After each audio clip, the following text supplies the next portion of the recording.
আমরা যেহেতু ওনাদেরকে বলেছি আমাদের দাবিগুলো মেনে নেওয়ার জন্য, আমরা ওনাদেরকে বলেছি, ওনারা বলেছে আমাদের দাবিগুলো যৌক্তিক। অক্টোবর মাসে বলেছিল, কিন্তু এখনো পর্যন্ত এটার উপর কোনো প্রজ্ঞাপন জারি হয় না। ওনারা আমাদেরকে মিথ্যা আশ্বাস কেন দিয়েছে? মিথ্যা আশ্বাস কেন দিয়েছে ওনারা আমাদেরকে?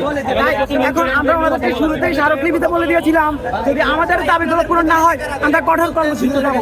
এখন ওনার যদি বড় ভাই হয়ে মেধাবী হয়ে ওনার যদি এখন আমাদের দাবিগুলো অযৌক্তিক বলে, যেখানে কৃষি মন্ত্রণালয় সচিবালয় থেকে সবাই বলেছে আমাদের দাবিগুলো যৌক্তিক, এখন ওনারা কেন বলছে আমাদের দাবিগুলো যৌক্তিক? এখন ওনারা কি আসলে মেধাবী?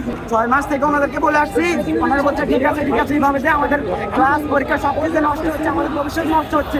আমরা তো আমাদের অস্তিত্ব, আমরা তো আমাদের 18টা সরকারি এটিআই 260টা বেসরকারি এটিআই এর অস্তিত্ব বাঁচানোর জন্য আমরা এখানে এসেছি। এখন একদিন যদি নষ্ট হয়, এত হাজার হাজার স্টুডেন্টের জন্য একদিন নষ্ট হলে কি আর আমরা তো তাদেরকে জানিয়ে 6 মাস থেকে আমরা তাদেরকে জানিয়ে এসেছি, কিন্তু এরপরও ওনারা শুধু বলে যৌক্তিক কিন্তু এটার উপর কোনো প্রজ্ঞাপন দেয় না। ওনারা রেজুলেশন দেয়, এই রেজুলেশন দিয়ে আমরা কি করবো? আমাদের লাগবে প্রজ্ঞাপন, আমাদের লাগবে আমাদের অস্তিত্ব রক্ষা।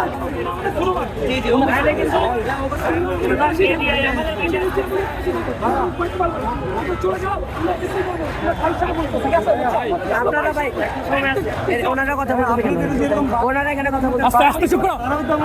আমাদের ভাই চলে যাবে ভাই, সরকারের এখানে